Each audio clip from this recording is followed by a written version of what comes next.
Scott Connor is a content manager at Destination Devy and one of the hosts of Dynasty Trades in 5. He's an 8-time FFPC main event champion, he's an expert in Dynasty game theory, he loves wins above replacement, and he's a running back dead zone believer.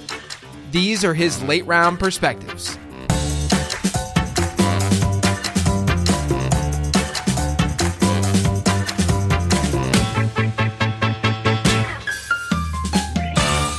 I always like starting these shows off just with a little bit of background. One of the things that I see commonly, every once in a while I'll be on like Reddit or something, or someone will point me to Reddit and they'll, if someone's talking about me or what have you.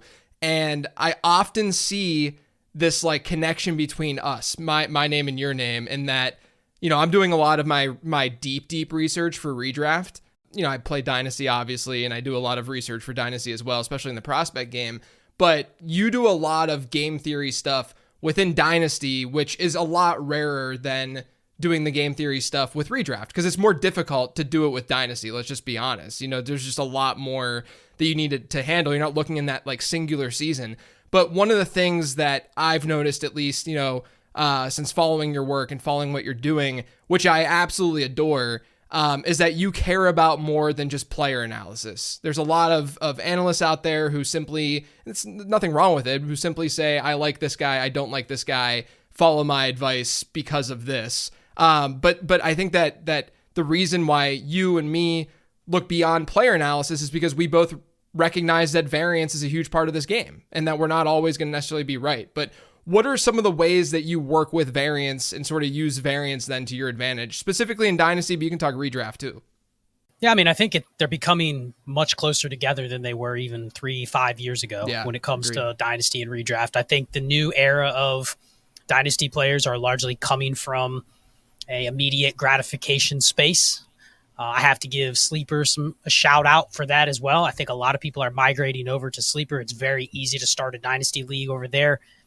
At the same time, I think the new breed of player that's coming in, when I first started, you had to play Dynasty on either a site that didn't host Dynasty, so it all had to be manually done, so the barrier to play was a lot higher. Yeah. And then even old sites like My Fantasy League, it was still a little bit cumbersome to run the league itself, so it was more of a niche thing. Now that it's on Sleeper, and I'm sure some of the other bigger platforms are also moving into maybe incorporating some sort of aspect of Dynasty into their platform, the game has changed in terms of how the typical player, I think, approaches things. Not that it shouldn't be from a long-term lens, but I think you have to realize that not all Dynasty leagues are going to last for a decade. A lot of them aren't even going to last for 3 years, 5 years if you're lucky. Yeah. So I think taking a shorter-term approach is the correct way to play it, and then you have the new players that are coming in, and a lot of them look at things through a very narrow lens, 1 to 2 years. And then inside of that, within a season, Dynasty values, you've probably seen it, Dynasty values change week to week. Yeah. On a player, you go, there's nothing different about their profile or any of their historical production or metrics from 2 games ago versus now. But the Dynasty market has sure changed. So I think that incorporates, a lot of the analysis you're talking about with variance in redraft. It kind of morphs into becoming a lot of what Dynasty is evaluated at. So the only difference there is there's going to be some variance of situations that change in the offseason, but I think it's more in the psychology of the people you're playing with, understanding the lens that they're going to view things a year down the road. It's not so much about what players are good, what players are bad, what players are hits, what players are misses. It is, can I invest in things that I know other people are going to want, other people are going to like? Does it have some staying power? And we probably talk about that a little bit more when it comes to draft picks and game theory. But you could argue there's certain ranges outside of the elite tier of players or rookies coming in. Everything else kind of doesn't matter if you're playing just a week-to-week game. It's about what can I do in the next week or two or to fill in over the short term. So the best investment is just kind of lean into what is everybody else going to prefer. This brings more activity, means people are willing to move off of things quicker, make more rash decisions. So I want to have something on the market that I can constantly go out there and change or fix or upgrade or swap out whenever I want. So I think that's the variance that we don't account for. Forget about the player variance. I've already just given up on the fact that there's a lot of variance in football in general that I can't control, that even the best, it's the same with gambling, right? You're going to miss almost half the time. Right. So if you just kind of assume that and just surrender to that, all these other things come into play that I just don't think a lot of people talk about. Yeah, one of the things, and you sort of brought it up there too, one of the things that I think has been echoed and parroted across the industry and the landscape over the last like 5 or 6 years is the fact that like, there's a lot of fantasy football is just luck type talk that's out there. And I always say people who say that are the ones who are losing most frequently, usually. But at the same time, I think that we've gotten to a place where there is just content everywhere. Like I play my home league redraft league. We've been playing for over 20 years. My dad's in the league. My dad's in his 70s, right? Is he as hardcore about this stuff as I am? Absolutely not. I mean, he never has been, right? But at the same time, before the draft, he can Google sleepers and what have you, and he can find player takes just as easily as I can or anyone else can. And that edge that we might have had in the player take world 10 years ago, 15 years ago, it just doesn't exist anymore because there is just so much out there and so much information out there. So we have to lean on something else. And you're saying lean on the way that other people are playing the game and actually looking at these players week to week and year to year and such, and sort of play the market that way. I mean, there's just the game theory component to fantasy football is still untapped, largely untapped. And people are still leaning on the player analysis takes. And look, it's not a bad thing. Like I do my prospect guide, and I've been working on my prospect guide that I'm going to do every single year. I love doing it to get to know these prospects a little bit better, to analyze them a little bit more. But it's a probability-driven adventure that I'm going on, right? This is not I know for a fact that Braylon Allen's going to be a good running back. I don't know for sure at all. I mean, there's a lot up in the air. And so I think people just need to remember that. And as they remember that, they can then start to lean on the things that you're sort of referring to on the game theory front. Now, this sort of leads me right into my next question, because you mentioned that there's just a bunch of haves and then, or not a bunch, but not many haves, and then a bunch of have-nots, basically, in the fantasy football space. Running back, I think, is by far the most top-heavy / haves and have-nots position out there. And I think that there's a lot to speak on the position and sort of dissect because of that.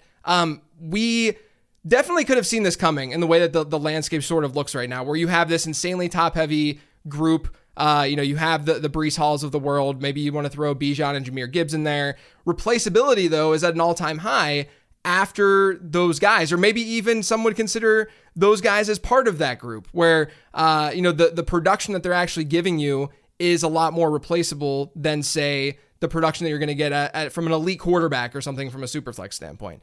I've seen random bits and pieces of you talking about the running back position on social media and on shows and such, but I'm curious about just your overall take on the running back landscape and sort of how you then handle that position in Dynasty, because that's a position that if you can win running back and understand sort of the churn at running back, you can have a lot of success.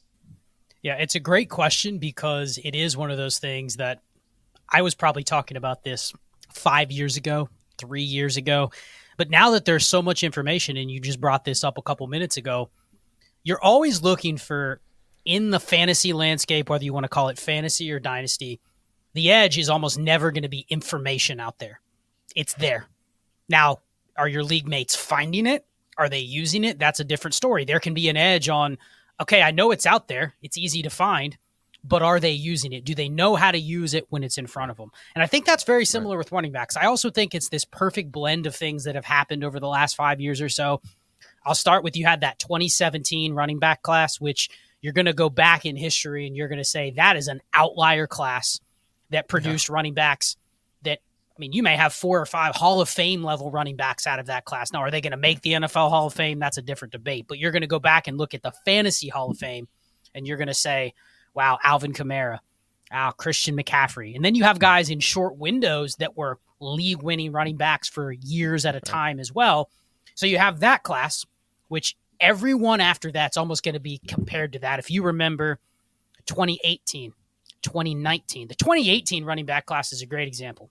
That was the Ronald Jones, Rashad Penny, Sony Michel, Royce Freeman, Nick Chubb, Saquon Barkley were there. But we basically just go, oh my gosh, 2017, every running back class just has to follow this.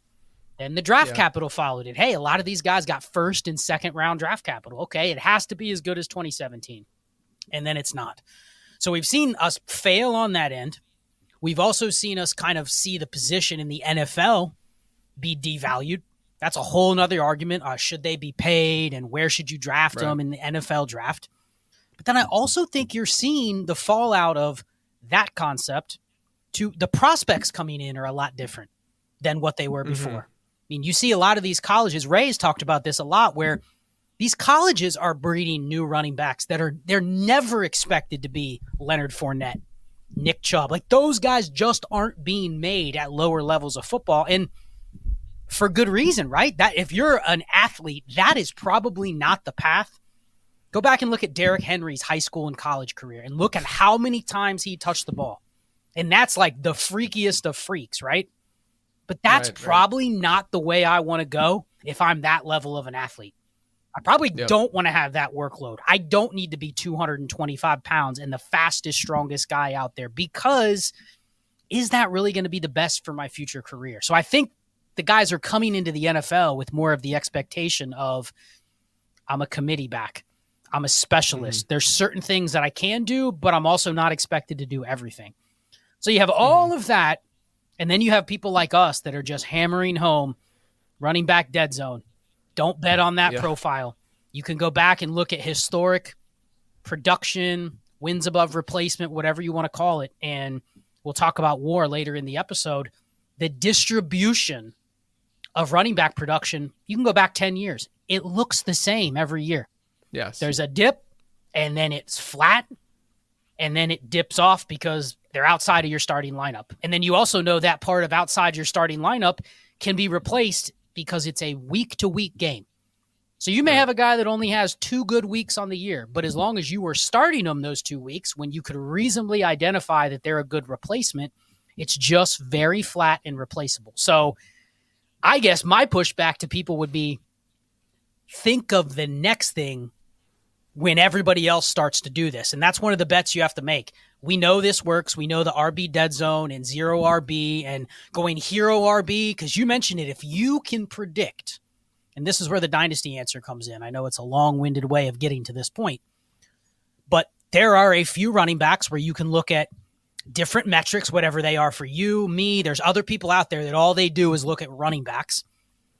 Look there. Which guys can have a season where they just win your league? They put up 23 plus points per game. And how do you get there? It's very easy to go back and study the 15 running backs that have done that and said, what does it look like? Snap share, usage, target rate, all of that stuff. You can probably narrow it down and say, these are the 7 players currently capable of that.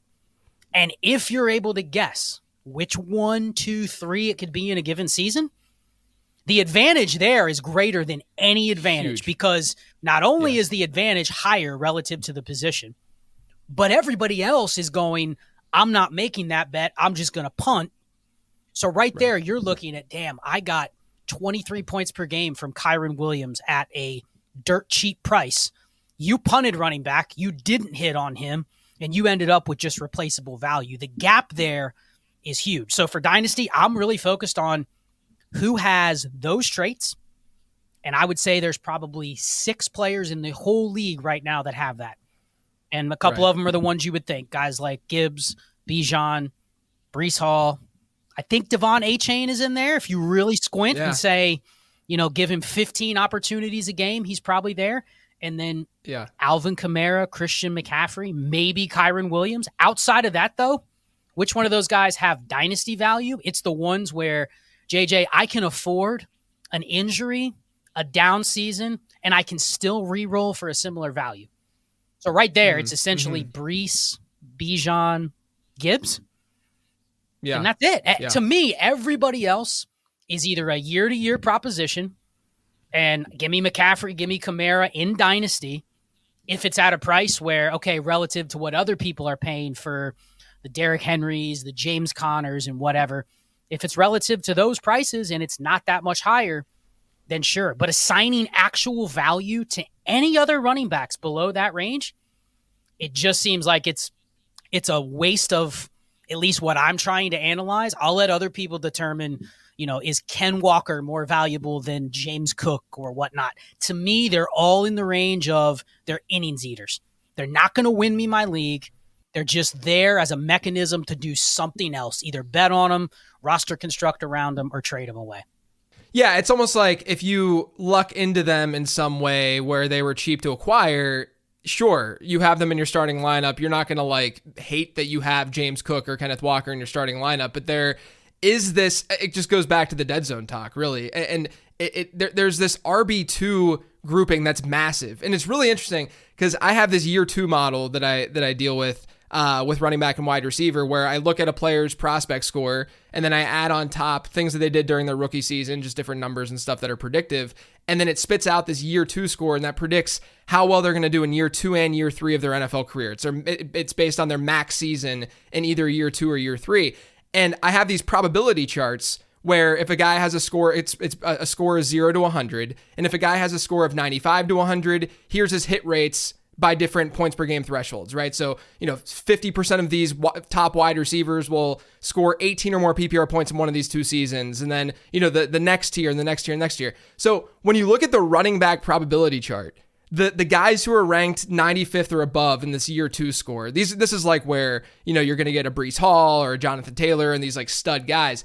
They have unbelievable hit rates, right? Like if you find a guy who's in, and that's where Bijan and Jahmyr Gibbs are right now, right? If you find a guy in there, unreal hit rate, you know that you're likely going to get an elite season from them, at least one elite season over the next 2 years. And then you get to the 90 to 95 range and you get like the Devon Achane, like you're saying, like he's at like 94. So he's like right on the fringe. But even like a Tajay Spears right now is like 89, 90. Like he's like, we don't know for sure, like what that's looking like. And the interesting thing is, when you look at 70 to 90, that range in score, the hit rates are almost identical throughout that entire range of player. They're almost identical, and it just speaks to this. It speaks to this idea that Keaton freaking Mitchell to Roshan Johnson to some of these other the Kendre Miller, all of these guys, it's going to come down to how these teams end up wanting to divvy up that workload in that backfield. We can say, hey, I love Keaton Mitchell as a player. I loved what he did year 1. He's explosive. He's so much fun. I want him on my Dynasty roster. But at the end of the day, and we can look at trends and say, okay, smaller running backs do X, Y, Z. We know that he might not see even a Devon Achane type level workload. But at the end of the day, it's going to come down to how that team is going to actually utilize that player. And the elite, there's only a handful of guys right now in fantasy football where you don't even have to necessarily question that, because you just kind of everyone just generally agrees that the team is going to give them that workload.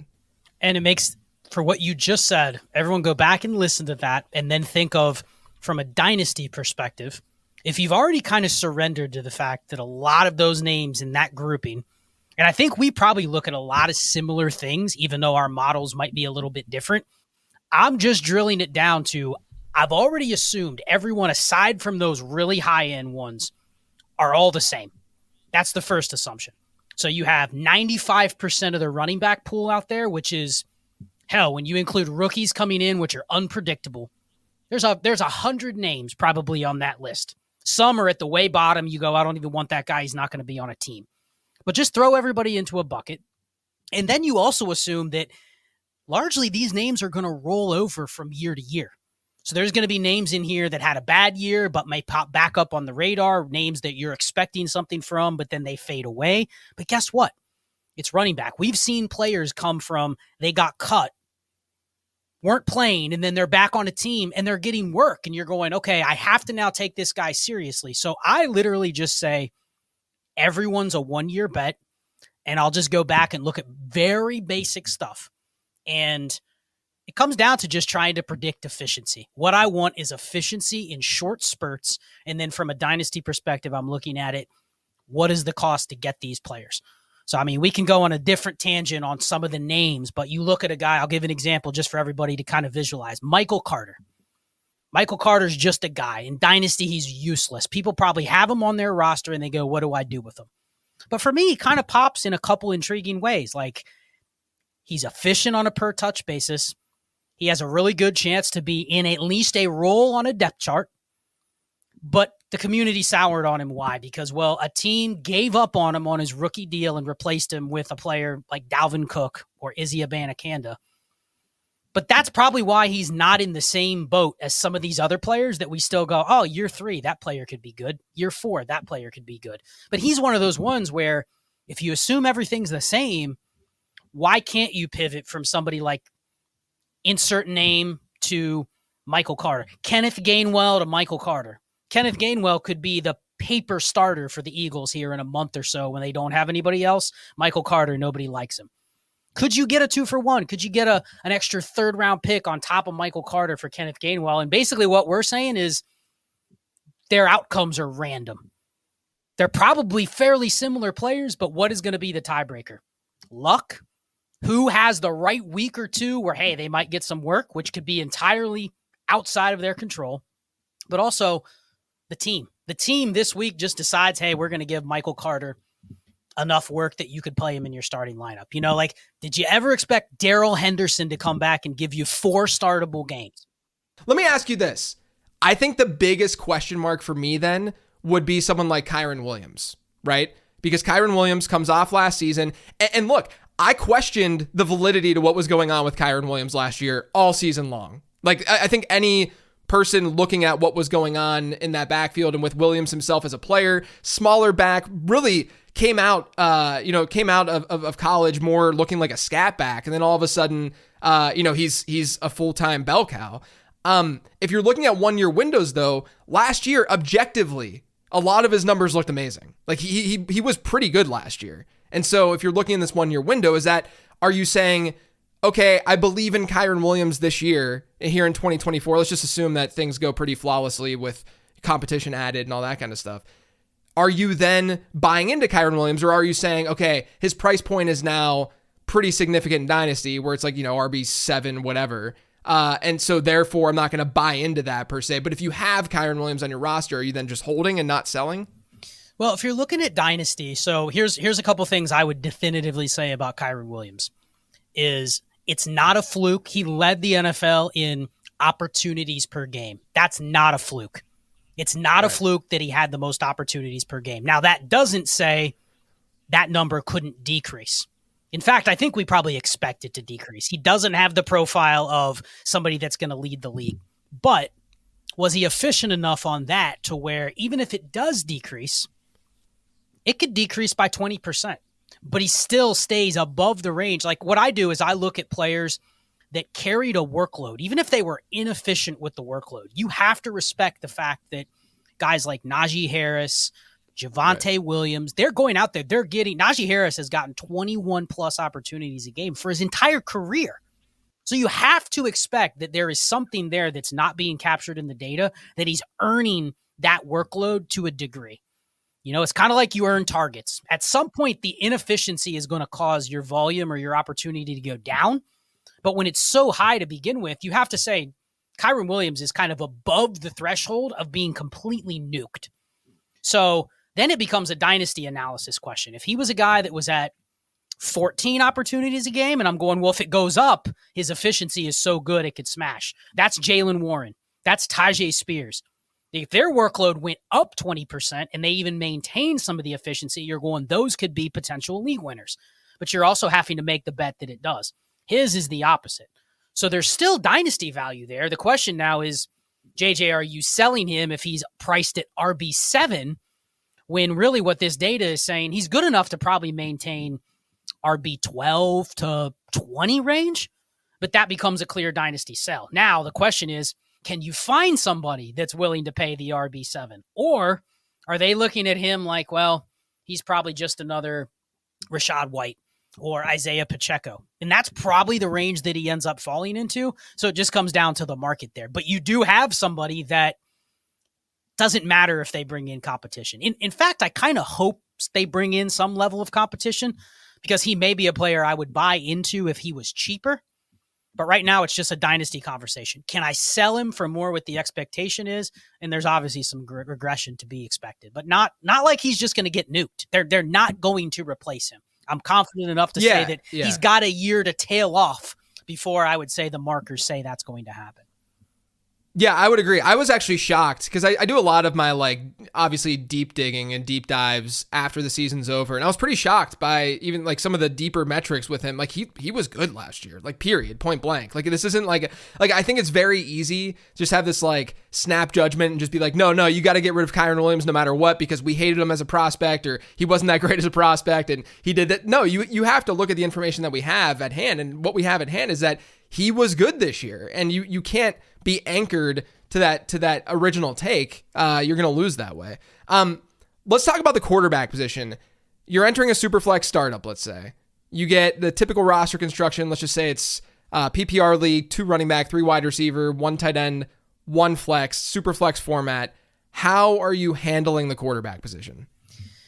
Yeah, so this is an interesting one because I've done a lot of roster construction strategy. I've put out series of shows talking about optimal roster construction. But I think one thing, and I can speak on this because I get a lot of follow-up questions. People will send me, I'm sure you get the same thing. They'll send me a picture of their roster and say, like, what should I do here? And obviously I don't have time to go into everybody's team and do like a full analysis. But one of the questions I always kind of get is, hey, I listened to your roster construction series, which it's based on a 12-team start 11. The example you gave in the question is a 12-team start 9. But whatever the format is, there is an optimal construction that I've gone through and looked at historic wins above replacement and historic production distribution and say, okay, we know this is probably what it's going to look like for a full season. But then one thing I think we a lot of times forget, I mean, the dynasty lens, when people present data, a lot of times what do we present it in? Points per game. We present it in overall rankings, but we don't realize that how many of us play in leagues where you're looking at a whole season at one time. We play in a week-to-week game. So a lot of the questions on roster construction is, well, what is optimal? But then also, do I need to be at optimal in February? And the answer is, I like to strive for optimal. If I'm doing a brand new startup, I'm looking at what's going to be optimal. In this case, it's probably as heavy at receiver to where it's just set and forget. I call it the threshold. I have a calculation for any format, any scoring. But there's a cutoff. Below that, I really don't want to roster receivers at all. So if you're giving me a 3 receiver, 1 flex, I probably want 6 core receivers within that cutoff that I just always am playing in the flex, and I'm hoping that 1 or 2 a week spike above, top 5 numbers for that week. That's kind of just going to be what's going to drive the innings eating on my team.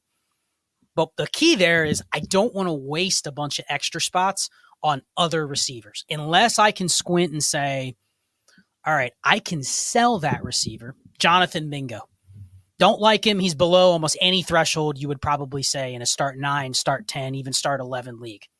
But is there something I can point to between now and the start of week 1 where I could sell him for more than what I paid? So he becomes almost outside of my roster construction. That's just a mechanism to gain some value that I can use later. But for purposes of construction, slim at receiver. Get the guys that I need, done. And guess what, JJ? If 2 of those 6 receivers suffer season-ending injuries, I'm probably in trouble. I have to bail myself out by trading the injured guy for a player of a similar tier or something like that. But I'm not strained. I'm not carrying 3 Kendrick Bournes on my bench because I might need them because of an injury. So to your point, I'm probably looking at a bunch of extra running backs, a bunch of extra backup quarterbacks, because what else do you roster? People are going to go, well, what else do I carry? I have 30 roster spots, and you're telling me only carry 6 receivers. Yeah, what else do I roster? Well, you don't have to have a perfect roster right now, but you should be going into the season a week-to-week approach. It should look as optimal as possible. And that's where, what do you want during the season? Even in redraft, all your bench spots, what are you usually stashing? Probably backup running backs, right? Dynasty Superflex, deep Superflex, I'm probably rostering guys like Jacoby Brissett, Taylor Heineke. They have more of a path to A, help me, but B, also turn into some sort of value if something breaks. The 80th receiver in the league, A, it's not a great bet to try to fill that player in when there's an injury. But B, there's so many of them, it's going to be very hard to move them. So you're thinking through that lens of how do I roster construct, and it's basically slim at receiver, My tight ends, I'll either platoon tight ends or I'll get a high-end tight end and maybe one backup. But I think tight ends are also a very high waste of roster space, especially if it's a non-tight end premium. Great, you're stashing 3 rookie tight ends. Even if they become decent, is anybody going to want them? Probably not. So basically, right, process of elimination, JJ. 2 tight ends, 6 receivers. Those are dialed in, set and forget. I'm placing my bets. Hopefully it works out. Every other roster spot is probably a backup running back or a backup quarterback. And that means you're casting as wide of a net as possible. You're carrying 16 running backs. People going, Rashad Penny, he's awful. He may never make a team. That's fine. If he doesn't, I'll get rid of him for somebody else. But like that's the optimal that you're striving for. But there's obviously room in there for the Jonathan Mingos and the players that could get a job or could have a spike and then you sell for a draft pick or whatever. But unless that's the mechanism, there's a lot of just wasted space. So hopefully that answers your question, but people don't like that type of rigidity. They want permission to draft or take 4 shots on the next Tank Dell or Puka Nakua. And I'm like, that's okay. But understand that you have to have the discipline that if it's not working, then what?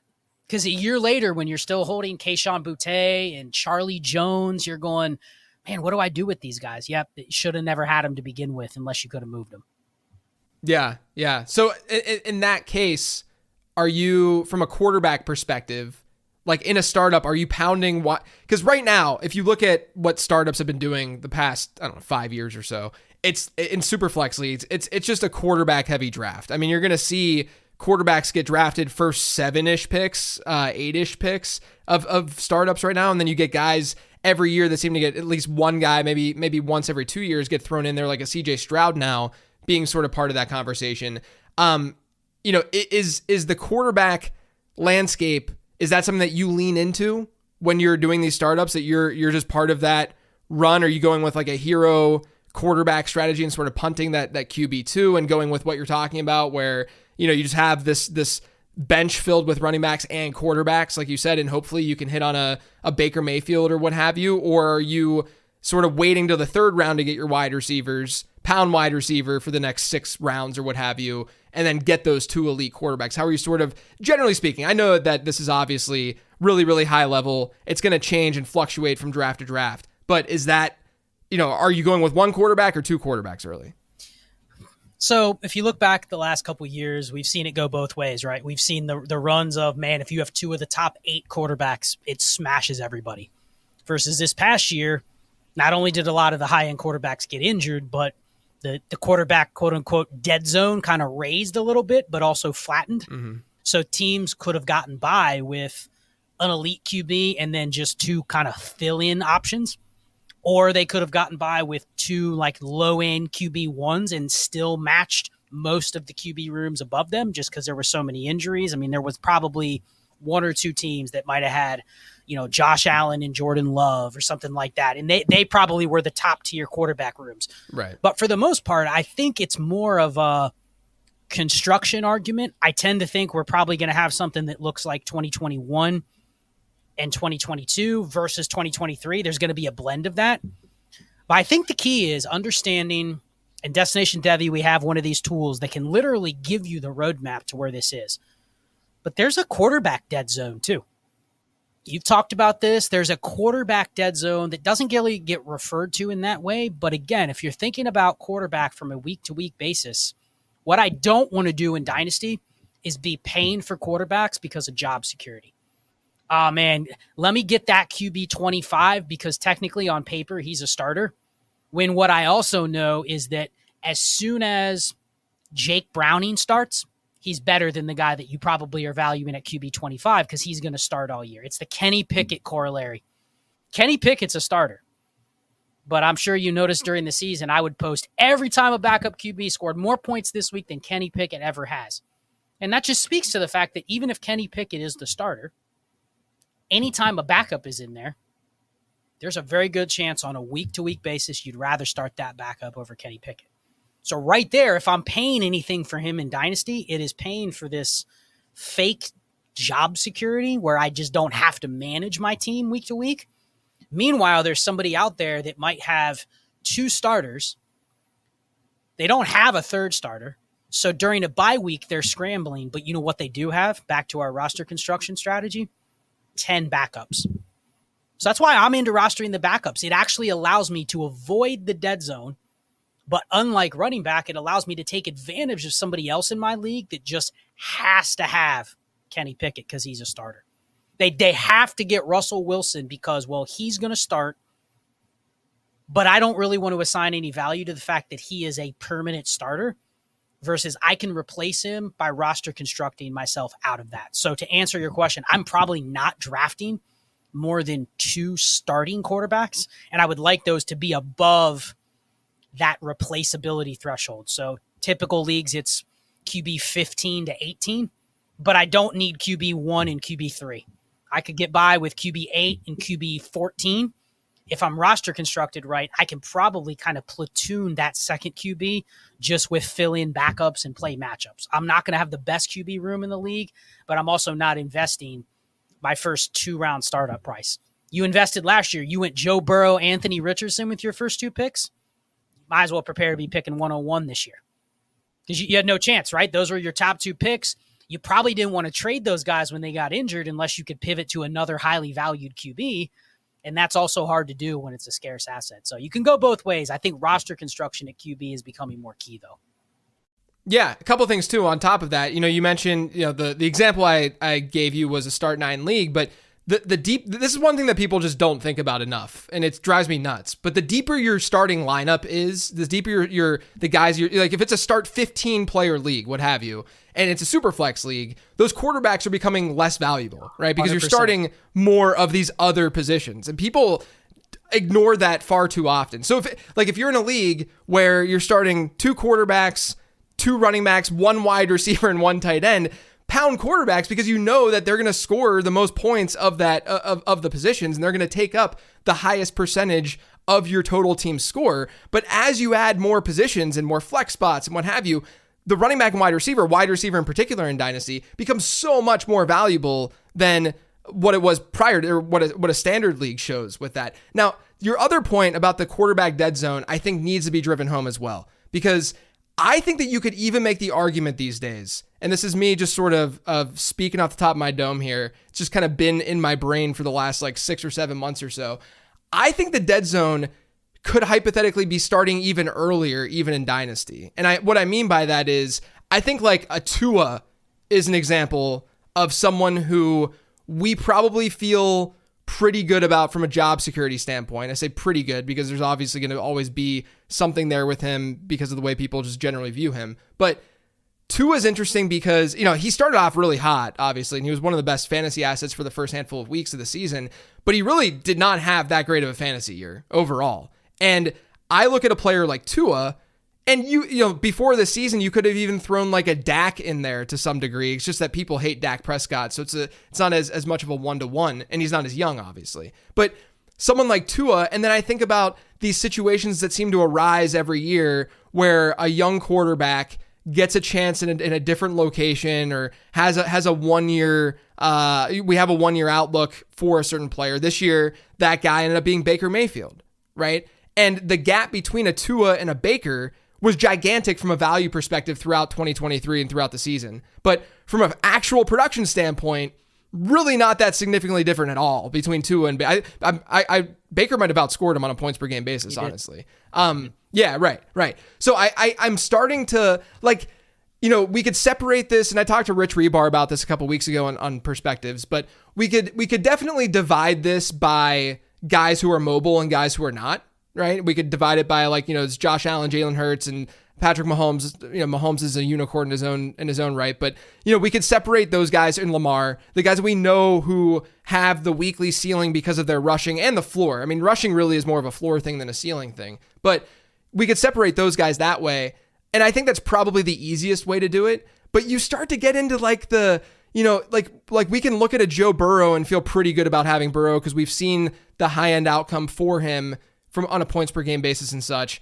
But then you get into Trevor Lawrence, man, is Trevor Lawrence overvalued because of what we think he can become? And what we think he can become is maybe a Joe Burrow type, but we've seen it with Burrow already, and realistically from a production standpoint, Baker Mayfield types are getting there just as frequently as Trevor Lawrence types are. And so you feel free to comment, but like, I almost feel like the dead zone with quarterback, because yes, you're right. I mean, the guys in like the QB 15 to 18 range are like totally replaceable for the most part. But is it earlier? Like, is it getting to the point where it is the Tuas and the Trevor Lawrences of the world? So here's a very good example that highlights what you just said, because I agree with you. If you're talking dynasty here, and you have to be a little intuitive with this too, because this is, again, a psychological exercise of how the community is going to view something. And then that's your propensity to invest in it earlier in a startup. So go back and just look at how Drew Brees was viewed throughout his career.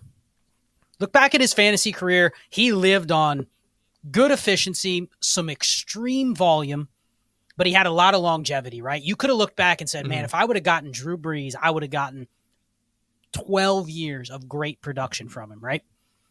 Right. That's kind of how I view somebody like Joe Burrow, Justin Herbert. Like, I actually would never bet on those guys cracking the top 3 in a given season, because even if they have year-to-year stability, even if they can give me QB 5 to 10 numbers, there's always going to be a Justin Fields, an Anthony Richardson, somebody where you go in a 1-year window. I would actually bet on those guys finishing higher, right? Agreed. But when you invest in Joe Burrow in your startup, QB 5, QB 6, you're going, man. And I hear this all the time. I don't think he has the ceiling. But that's not part of what you're paying for. What you're paying for with Joe Burrow is, if it goes bad, guess what, JJ? He's QB 6 again. And then the next year, if he's QB 10 next year in fantasy points, he's QB 7 next year. So you have this escape hatch that doesn't exist with somebody like Brock Purdy or Tua. It goes bad for Brock Purdy, it's, oh my God, he's getting replaced. It goes bad for Tua, he's not getting a second contract. That is the difference between the two. But if you looked at it and you go, do I really want to trade my future first up to draft Joe Burrow, and then do the same thing my next year's first to draft Justin Herbert, and that team down there is getting Brock Purdy and Tua, there's a chance in a 1 to 2 year window, they're just better than you. Like, that's in the range of outcomes. But what you're paying for is largely the escape hatch on some of these guys like Burrow, Herbert. I hate to say it, but I think CJ Stroud's going down this range. He shouldn't be QB3. If he's QB 6, 7, 8 over the next couple of years, unless he just becomes the greatest of all time, where he can maintain essentially like Justin Herbert's volume with Justin Herbert's rookie year efficiency, probably not a great bet for CJ Stroud being QB3, but he probably is already in the Herbert Burrow range of, I feel safe with the asset. And I know you said Trevor Lawrence, but as soon as he gets paid, he's in that range. So there's a difference. That's what I'm saying. Yeah. But that's the dead zone. The dead zone is below the job security guys, where you go, if it goes wrong for Brock Purdy or Tua or insert whatever names in there, you're in trouble. Yeah. And when it goes wrong, it probably means the production is bad, but what's also going to sink? The dynasty demand. Yeah. And the reason I brought up Drew Brees is because you know who is exactly like these guys, but never valued like Drew Brees before his injury? Kirk Cousins. 8 straight years of like, wow, he outperformed his value in production, but no one saw it coming until you look back and you go, man, Kirk Cousins, he was a QB1 for 10 straight seasons, but he was never higher than QB 15 in dynasty value. So that was just a miss. Now, do you want to project who the next Kirk Cousins is going to be? We've seen that tag slapped on dozens of quarterbacks, and it never works out. But you get the point. The difference between Brees and Cousins, yet you're going to look back at their peak like 10-year windows and go, wasn't crazy different from a fantasy production perspective. Right. Yeah. I mean, this goes back to just, looking at dynasty in sort of two pillars, one being production and then the other being value, right? You just need to be able to continue to hold value on your dynasty roster year in and year out. And yeah, those guys, that's why I went to Trevor Lawrence, because I do think that it's sort of kind of an inflection point. Like when you're looking at rankings or quarterbacks in the league, it's like, there is the potential for Trevor Lawrence to go south is not nearly as great as Brock Purdy going south. The chance that Brock Purdy outscores Trevor Lawrence in 2024, I'd probably say he's likely to like more likely than not to outscore Trevor Lawrence. But from a value perspective, we're going to lean in on Lawrence a little more, and that's why he's ranked a little bit higher. But I do think that he's interesting because he hasn't shown it quite yet.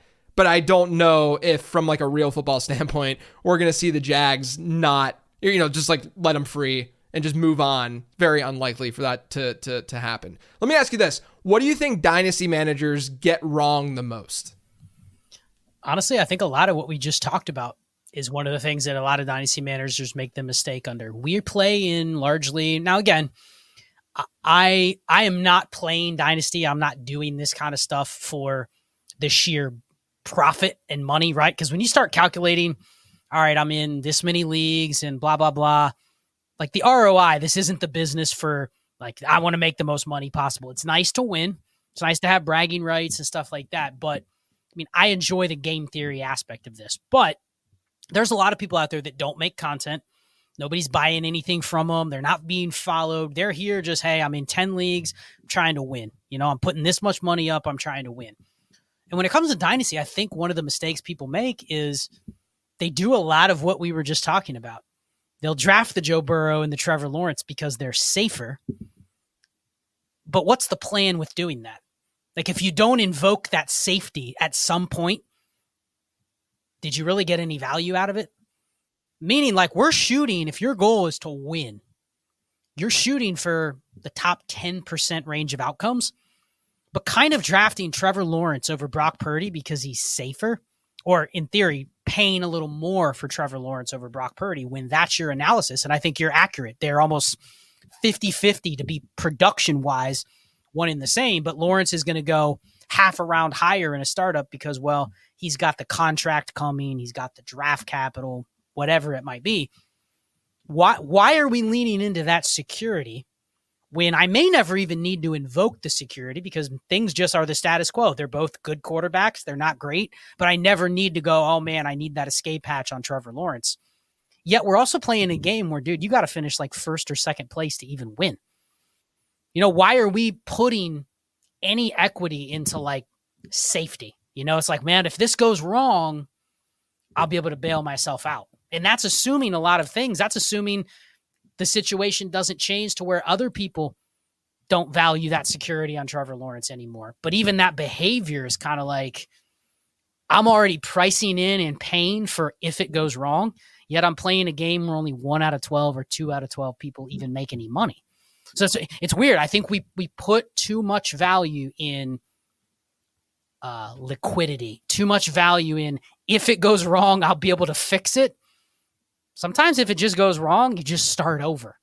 And that's easier, and it actually leads to a higher rate of return if you do that and you don't pay for quote-unquote security. So I think that's a big mistake. People pay for job security, floor, things like that, and it totally contradicts the payout structure in a lot of the leagues we play in. Yeah, I mean, you're really just inviting purgatory and to be in purgatory with your roster by playing that way. You're doing what the Steelers do from a team building perspective, and you're just coasting at 8-8 or 8-9 every year, 9-8. And so I think that makes a lot of sense, and hopefully folks can take something away from that. Let's shift gears a little bit. You were at the Senior Bowl earlier this month. Or maybe it was it technically January? Was it in February? First month of February, right? Yep. End of January, early February. Yep. Yeah. What's your process like for evaluating prospects? Are you, we have these annoying debates all the time in the fantasy space. If you're a film guy, if you're a data-driven guy, I don't care about that so much necessarily. In terms of like, if you're on one of the sides, I care about how you evaluate. I'm curious about that. How do you evaluate? So for me, this was the first time going to the Senior Bowl. I was there with kind of just complete openness, take in the experience. I am a data person. I am somebody that came from this as like, I watch football because I like it, but I'm not somebody where you're like, all right, tell me what you saw with these players. Who stood out to you? Like I almost purposely avoid answering like that because I'm an untrained eye when it comes to that. So I would say I lean more on being purely analytical. But I think my role in this space is because there's people like you're better at prospecting than me. You spend more time on it than me. You put out a draft guide, you talk about it on a weekly basis. I don't. There's people out there that they watch all the players. They watch all the games. They have a totally different analysis than you, but they're also coming at it from like they're putting in the work that I could never duplicate. So I think my role is point people to resources of people that are doing the work intensively on both sides, data analytics, film. And then I think where I come in is I'm able to help people guide how do they fit into a dynasty roster construction wise. I think I'm very much, maybe I'm a little too rigid when it comes to draft capital. That's something else I have to study because there's certain positions where like running back, for instance, I've almost started to look at draft capital. Doesn't really matter. If we're playing it the way we talked about it earlier this show, why does it matter if a guy's a 3rd round pick versus a 5th round pick? They're going to get lumped into that 95% bucket anyway, right? Most likely, until they're not. So why do I care about draft capital there? Quarterbacks. We've seen quarterbacks come from round 2 to round 6 to Brock Purdy in round 7. Generally, if you're a 2nd round pick or below, historically, you're a dead zone QB. Go through the starters in the NFL right now. There's probably 3 or 4 that were not 1st round picks. So it doesn't even almost matter outside of that, but it still does matter for the short term. So where I come in is I think I can kind of help guide the pulse. I listen to a ton of Dynasty content. That's part of like what I try to do is stay up to date what's going on in the space. And then where do these players fit in? One of the examples I'll give is I've come up with trying to project WAR for the first 2 years of a player's career based on draft pick value. So literally forget about the players, just based on the value of your draft pick.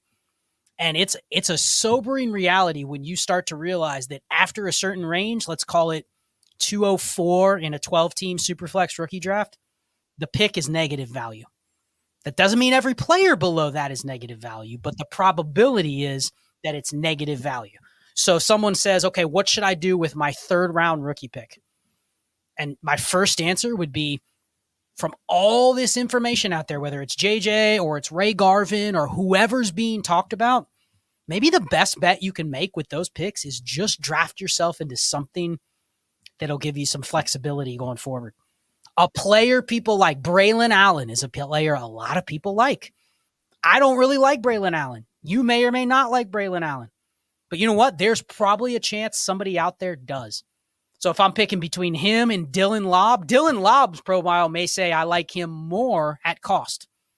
But which one may I be able to move for something else? Probably Braylon Allen. And it's just because of the bias of the community. Dude, it's Braylon Allen. He's the next Derrick Henry.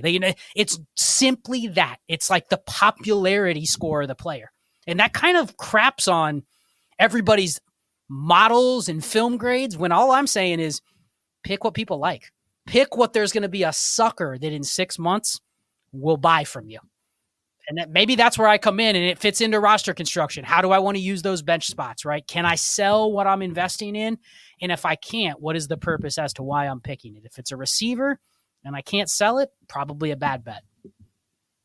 Look, I don't think you're crapping on prospect analysis with that take, for the record, because me and the way that I'm approaching this stuff, all probability driven.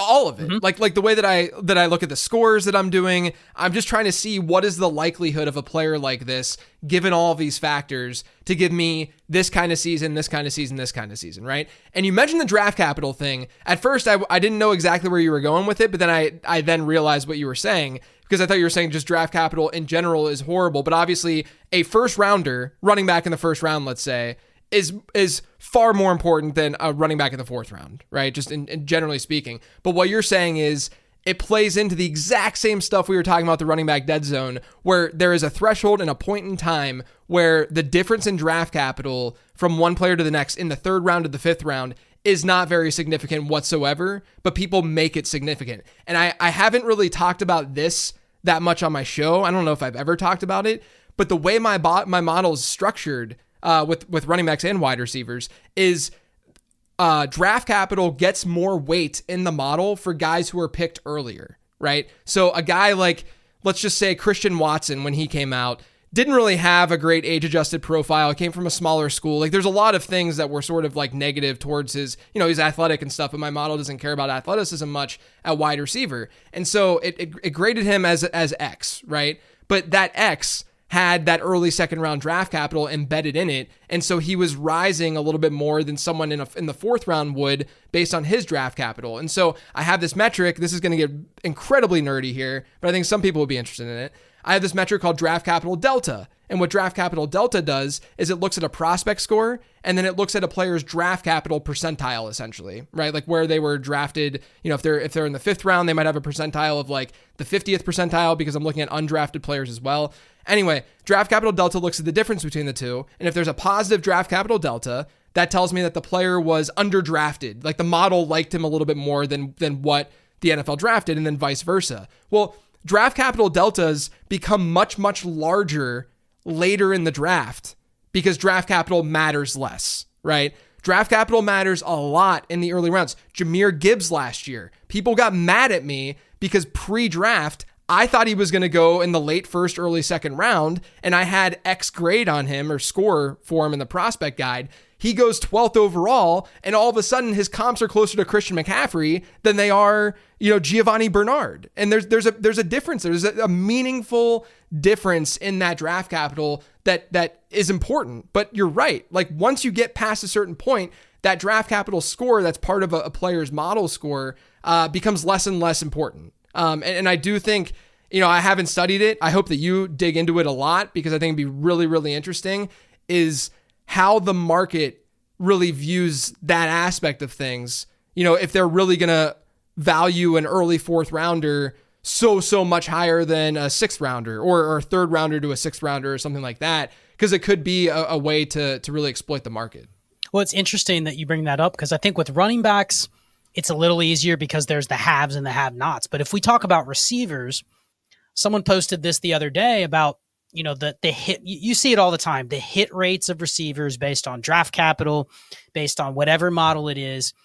And I kind of pushed back on it. And I think this is where the psychology comes into it a little bit, because I looked at this list and it was just, from like 2019 to present. And it was just hit, miss, hit. And usually that's based on some threshold, right? Top 24 year, whatever. That's usually the standard. But then you go back and you dive a little bit deeper. Peter Howard's talked about this, but I think he hasn't even updated to the degree we could now. You have sites like Keep Trade Cut that's been around for a couple years. Go back and look at, I'll give an example, Rashad Bateman. People would classify him as a miss, right? First round picks, never hit the threshold. But he wasn't a miss if you look at after his first year. Now, part of this was he had an injury excuse, but I think part of it was also he was a first round pick, which bought him some grace. He was also a very liked player, unlike other first round receivers. That's where all first round receivers are not created equal. You could have sold Rashad Bateman for 85% of what you paid. If you drafted him at the 112, 201 in your rookie draft, you could have sold him for a mid-second.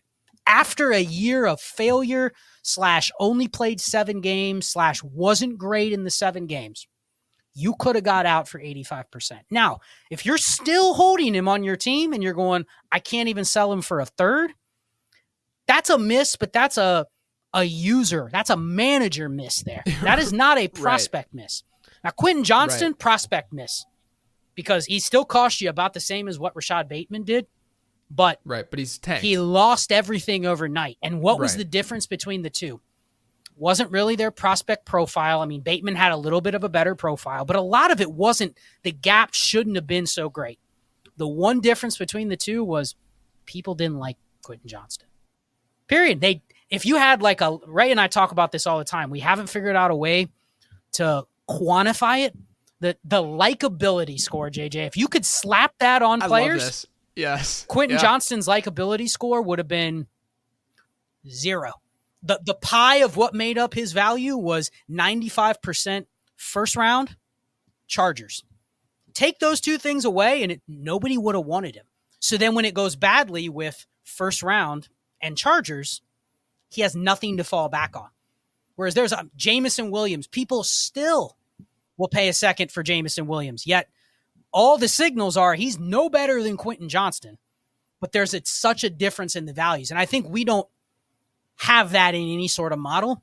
And I don't even know how to quantify it, but I know there's a way. We have data out there. I'm sure we could build something that literally just searched all social media at all times and just basically said, who's being mentioned in a positive light the most of the class, who is being hated on the most, and who just isn't even getting mentioned, and then assign some sort of likability score. It's out there. I don't have it, but I think of it in those lenses.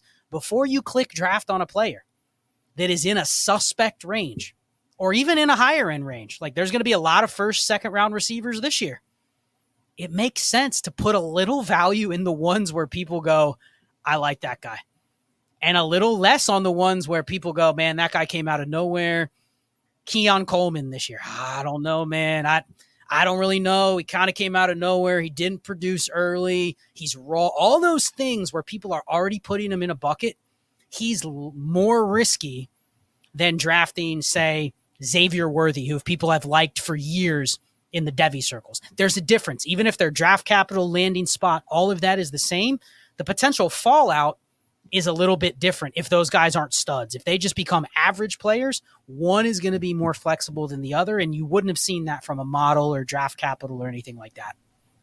Yeah, and it's honestly kind of counterintuitive to think that way, right? Because what you're saying is lean into what the masses are thinking favorably, when we really, from strictly a probability standpoint, without thinking about market value, from strictly a probability of a guy hitting from a fantasy points per game standpoint, we should be going against the grain for the most part, right? Yep. But you bring up a really, really good point in that like Kadarius Toney, when no one liked Kadarius Toney, or like there were at least like a large group of data folk like myself who were not very high on Kadarius Toney. And so even if he had an incredible yards per route run year one, sure, some people were able to sell him for a decent cost, but at the same time, regardless of what he was going to do, there are still going to be haters out there and people who questioned it. And so you have to think about that, as you're moving from year one to year two. I have my year two model that can at least like help a little bit and say, hey, here's how we should factually be viewing this. But again, it's not looking at the likability score, if you will,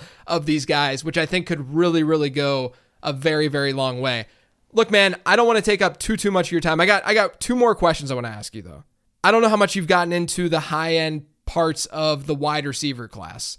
So you have Marvin Harrison Jr. This might even be part of what you're talking about to a degree, because right now you have Marvin Harrison Jr., and I'll just say Malik Neighbors, to me, in my prospect model right now, again, haven't really talked about this because I haven't done a lot of prospecting shows yet. Malik Neighbors looks basically just as good as Marvin Harrison does in my model right now, right? But the sentiment around those guys is a little bit different. I mean, people are going to naturally like, and I'm going to rank Marvin Harrison first in the class, but people are naturally going to like Marvin Harrison more than Malik Neighbors. How do you view that situation? Do you think that Neighbors is close to Harrison? And then layer on top what we were just talking about. Like, are you going to, let's say that you have Marvin Harrison and Malik Neighbors close to one another from like a projection standpoint. Are you then going to feel okay with trading back, let's say a couple spots, and getting Neighbors and plus, in order to get away from Marvin Harrison? Or are you drafting Harrison because you just feel better about the sentiment around him, depending on what happens to one of these guys in year one? Yeah, I think there's layers to this, and I'll break it down this way. I think Harrison is everything we talked about. He has the prospect profile, but he also has the name that's just, it's unflappable. It's unbreakable. Yeah. So clearly there's a reason that he's already a top 4 or 5 dynasty receiver. In fact, you could almost argue he can't really go anywhere except for where he is right now. And we've never seen that with a prospect that is literally, other than Bijan Robinson, we haven't really seen that from a skill player prospect where they enter the league. Barkley, Bijan, and Marvin Harrison, they enter the league in the tier where you're like, if this guy's really good, he's in the tier where he's at right now. Yeah. For me, Neighbors, I think I've been higher on Neighbors than everybody else. I probably would put him in the top 7 or 8 receivers in Dynasty already. He's right there with Garrett Wilson, Chris Olave, like probably right below the A.J. Brown, Amon-Ra St. Brown range, but that's pretty high. That would be higher than any receiver prospect we've ever had coming into the league, and he's the wide receiver 2 in the class. And part of that is He has the profile, but I think there's a little bit of that likability developing with Malik Neighbors. I've seen people going, Yeah. where did LSU get another Jamar Chase 5 years later? Yeah. Like, I've seen people throwing that around. People see that. The masses see when people make those comps. He's got the LSU jersey. He was on a great LSU offense. I'm not comparing him to Chase, but the person in your league might be going, okay, this guy's a dude. Like, he's not Marvin Harrison, but if I can trade back and get a first rounder on top of Malik Neighbors for Marvin Harrison, I'll take that bet. I think the real analysis here, JJ, is are you willing to go out of the Malik Neighbors range and gamble on somebody else? If I told you you don't get your pick of the next receiver, but after that, I'll give you 3 of the top 10 receivers, but you don't get a Dunze, Neighbors, or Marv. Would you do that? Would you be willing to bet on those 3? You can pick the 3, assuming they all get decent draft capital. Are you willing to go down in that range? Because I think that's where the consensus is going to go. Oh, man, I'll give you the 110, 111, and 201 for Malik Neighbors all day. Are you willing to go the other way? That's the litmus test. And I'm not sure where I'm at on that. That's probably more of a what can I do with those picks once I get them? But on paper, I would say give me 3 shots versus banking that Malik Neighbors is going to be, the wide receiver 7, 8 overall. Like that, he almost doesn't really have anywhere to go. So that's how I would analyze it. But yes, to answer your question, Neighbors is very close to Marv, but there's just a tie break because his name's Marvin Harrison. Yeah, I'm with you. And I'm probably going to have Harrison as my wide receiver 1 in this class. But look, you mentioned the Jamar Chase thing. Malik Neighbors in my prospect model right now has just as good of a score that Jamar Chase had. I mean, he is that good. His age-adjusted production's out of control. Before I let you go, I talked about sell candidates on my show earlier this week. Give me one player in Dynasty that you think is a sell candidate right now. Ooh. So I'll give 2 examples, and they're of different layers. I mentioned C.J. Stroud earlier. I like C.J. Stroud, but if you look at his NFL passing efficiency this year, it wasn't like off the charts so good where you're just projecting him to be the next Patrick Mahomes or the next. Right. It's hard to even say he's going to be as good as somebody like Joe Burrow or Justin Herbert. I think he's comparable. I think what he did as a rookie, as a guy that wasn't in a great situation, at least what we think, it's fair to project him in that range. But I've seen him going QB2 in a startup draft, the 2nd overall pick in the league, without even exploring, hey, can I trade back 5 spots? Okay, I had to settle for Joe Burrow. I settled for Justin Herbert. To me, that's a guy I'm willing to take the bet against. Where he is right now, you're paying for a lot of that artificial value there because he's a second-year guy. JJ, he just has to get 20% better, right? He just has to. And then if he just has the same year as he just did, you're going to go, all right, he's in that tier. But why pay for that tier? So I think he's an automatic, easy QB sell if you can tier off of him for some of those other guys that we mentioned. And then the other ones, I would say it's probably going through and just seeing, can you get rid of some of the receivers that are maybe seen as being above that threshold, but they're right on the precipice of having no value. So guys like Jahan Dotson, Jamison Williams, they're still living on the fact that they had a profile, but all the signals say they're very easily, they're just going to fall back into the range where they're roster cloggers. So I wouldn't give specifics, but those are 2 examples of players where if you have them, the difference between them and the replaceable receiver that's going to pop up or the 4th round rookie like a Dontavian Wicks or Demario Douglas, they're all the same. 2 have names, 2 are unknowns. Give me the unknowns and the plus value. So finding receivers that are basically just flat tier kind of roster cloggers, but have some value, those are the ones I want to get off of. Yeah, that's a great call. The Jahan Dotson thing, whenever I was doing my buy candidates episode, which I did the week prior, I thought to myself, I wonder, obviously I followed along and looked at like Dotson's numbers throughout the season and stuff like that. And I'm like, I wonder what his advanced metrics really looked like compared to the rest of the team. And like, let's try to create a narrative. That's how I analyze this stuff, is that I look at a player and I try to create the pros and con narrative. Right. And so I'm trying to create the pro narrative for Jahan Dotson. It's tough, man. It's really tough. Like the pro narrative for Jahan Dotson right now is he looked pretty good as a prospect. He was okay in my year 2 model. He was kind of in that range where it could have gone either way. And it kind of went the wrong way in year 2. And so I think it's a really, really good call out to make. But Scott, man, it's been a pleasure to talk shop with you a little bit. Why don't you let everyone know where they can find you?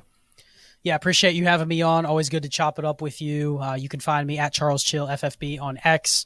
All of our content is on Destination Devy. So the YouTube feed, destinationdevy.com is our website, podcast feed. You can check that out, Destination Devy Radio on all podcast platforms. That's where all my content is. And then aside from that, we also have a YouTube channel. Myself, Shane Manila, Clay Mosley, we are the three hosts of Dynasty Trades in 5. That streams every Tuesday night, 8:30 to 10 p.m. Eastern time. And then Shane and I do a show once a week called Mannequin Show, where it's just him and I kind of rapping about a specific topic. So those are usually shorter, more directed. So you can find all my content on those 2 YouTube channels and podcast feeds. Yeah, I can't recommend your stuff enough, man. You're crushing it. I love Dynasty Trades in 5. You guys are crushing it with that as well. You can find my stuff on lateround.com. Prospect Guide is available for pre-order right now for $11.99. March 11th is when it publishes. It'll go up to $14.99, so you can save a few bucks if you pre-order now. Otherwise, everyone, thank you for tuning in.